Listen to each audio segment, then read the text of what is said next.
Az yaşlı da yoksa? Yok. 20 plus. Ha. Aktör. Yok. Aktör değil. YouTuber. Ha. TikTok videoları çəkir. Ha, demiyorlar. Ha, demiyorlar. Okey. 100 bindən çox abunəsi var. Var. 100 bindən çox abunəsi var. Videolar tək çəkir. Taş da var, cüt de var. Cüt.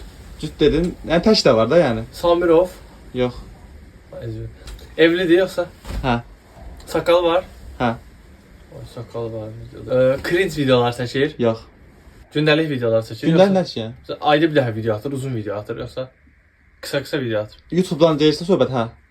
Nə? Uzun video atır. Uzun video ha. Ayda bir defa. Vlog videosu da o videolar. Ha.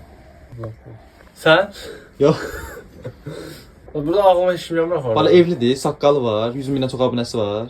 Mesela YouTube'da kim neçədən YouTuber tanıyırsan sən? 100 bindən çox abunəsi var. Harun Məmmədov. Ha. Şükür Allah'a Hayır, tanrım. heç ağlıma gəlməmişdi. Harun Məmmədov yani ilk ağla gelen insandır. Necə tapa bilmədin ona? Hayır.